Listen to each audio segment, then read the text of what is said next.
오늘은 어린이 해방선언 100주년을 맞는 날입니다. 전국 곳곳에서 기념 행사가 치러졌는데요. 먼저 영상 보고 오겠습니다.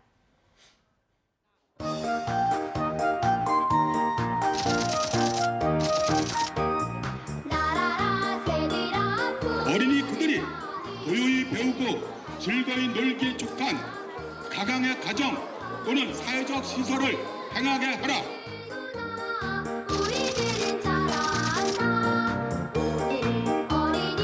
어린이의 다짐.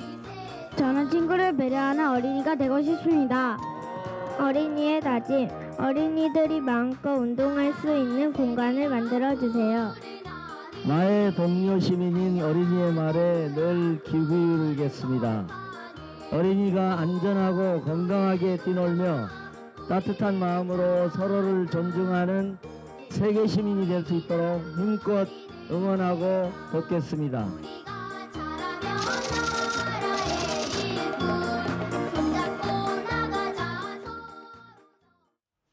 네, 이주영 어린이문화연대 상임 대표와 함께 자세한 이야기 나눠보겠습니다.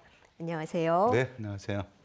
예, 어린이 해방선언 100주년을 맞는 날입니다. 어떤 행사들이 마련됐습니까? 오늘 1923년 5월 2일 방정환 선생님이 어린이 해방선언이라는 걸 그때 발표를 했었어요. 그래서 올해가 100주년이 되는 해라서 그걸 기념하는 의미에서 방정환 선생님 생가터인 세종문화회관 그 애인마당에서 100년 전에 했던 어린이 해방선언 3개 조항과 어른들에게 드리는 글, 어린 동무들에게 드리는 글, 그거를 이제 저와 어린이들이 같이 발표했고요. 그리고 약 500명 어린이와 한 500여 명 어른들에서 1000여 명이 그 방정환 선생님 생가터를 돌면서 같이 행진을 했습니다. 행진을 쭉 하면서 각각 이제 어린이들이 요구하는 사항 또는 어린이들의 다짐을 이야기했죠.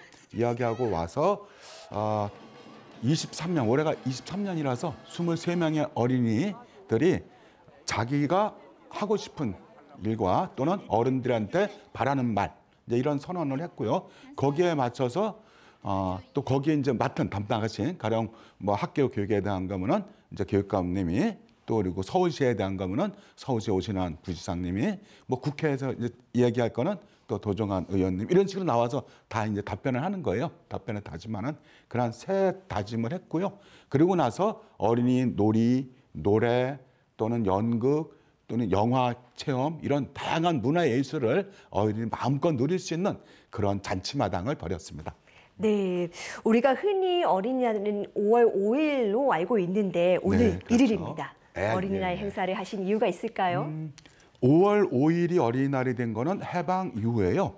해방 이후에 이제 어린이날 된 거고 원래 첫 어린이날은 1922년 5월 1일 제1회 어린이날이 됩니다. 네. 그리고 그로부터 1년 뒤에 다시 1923년 5월 1일에 아까 제가 말씀드린 어린이 해방선언이 발표가 되고요. 그리고 24년도 5월 1일, 25년 5월 1일, 쭉 5월 1일 하다가 어린이의 날이 자꾸 커지니까 네.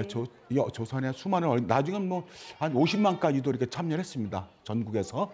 그러다 보니까 조선 총독부가 어린이들이 만세 부르고 다니는 게 아마 보기 싫었던가 봐요. 이거를 금지시켜가지고 못하고 있다가 해방되고 나서 첫 이제 일요일이 5월 5일 이렇게 하게 된 거죠. 그래서 원래의 어린이날은 5월 1일입니다. 네, 역사적인 의미가 또 있는 날입니다. 네. 예, 방정환 선생의 어린이 해방선언이 이 100년 전에는 어떤 의미가 있었고 지금은 또 어떤 새로운 의미를 가질 수 있을까요? 100년 전에 그만 하더라도 상당히 저는 오히려 100년 전에 100년 후보다 앞선 네. 지금보다 앞선 그런 선언을 하셨어요. 그때 의미가. 방정환 선생님은 당시 어린이들이 그 일제 침략으로부터 억압받는 또 어른들에서 또 억압을 받는 네. 그런 두 겹 억압을 받는 가장 참 불쌍하고 힘들고 그렇다. 그래서 이 사람들을 이제 해방시키자는데 어떻게 해방시키냐. 재래 윤리적 압박으로부터 해방돼서 온전한 인격체를 가진 한 사람으로 인정하자라는 거예요. 그렇게 해방시키자. 또 14세 미만의 어린이들한테는 유상 또는 모든 무상의 노동을 없이 해방시켜야 된다. 그리고 경제적인 혜택을 어린이들에게 골고루 나눠줘야 된다는 얘기를 하는 거죠. 그리고 또 고요히 공부하고 즐거이 놀기에 촉한 사회와 가정의 각양 그런 시설을 만들게 하라라는 이제 그러면서 어린이들에게도 높임말을 쓰세요. 어린이들이 더 새로운 사람입니다. 이런 말씀을 하셨죠. 그래서 이거는 지금도 굉장히 중요한 가치라고 봅니다. 또 당시에 그 제네바 선언이라 해서 국제연맹이 24년에 선언했어요. 우리 권리선언을. 거긴 5개 조항이에요. 근데 그 권리선언보다 그 권리선언은 어린이가 약하고 불쌍하고 그러니까 그냥 보호해야 된다. 어른들이. 그래서 그 보호를 받아야 된다고 하는데 방정환 선생님은 어린이도 어른과 평등한 똑같은 한 사람이기 때문에 그런 한 사람으로서 인정해주는 존중해주는 그런 해방을 해야 된다고 하니까 철학이라는 관점에서 보면은 아주 훨씬 더 성숙한 이야기입니다. 그리고 이거는 지금 100년 뒤에도 더 필요한 그런 이야기입니다. 네, 100년 전에도 상당히 혁신적인 선언이었습니다만 이 100주년을 맞아서 해방 선언을 새로 썼다고 들었습니다. 어떤 내용이 담겼습니까? 어린이들이 이제 저희가 미리 신청을 받았었어요. 참가하실 분들을 신청 받으면서 자기들이 두 가지입니다. 하나는 어른들에게 바라는 이야기, 또 하나는 자기들이 스스로 다짐하는 거. 이런 어린이가 되겠습니다. 또 어른들은 이렇게 해주세요. 라는 걸 이제 이야기했는데요. 어린이들이 참 좋은 걸 많이 말했어요. 뭐 어린이가 안전하고 행복한 나라를 만들어 주세요. 그러면 이제 또 국회 이건 정치적인 문제잖아요. 그러니까 네. 국회의원 도정안 의원이 그럼 우리가 정치인들이 열심히 힘써서 이런 안전한 나라를 만들겠다라는 이제 다짐을 하는 거고요. 또 어린이들이 유해한 그 학교 환경을 어린이들에게 유해한 학교 환경이나 교육 환경을 좀 바꿔주세요라고 이제 어린이가 요구를 했어요.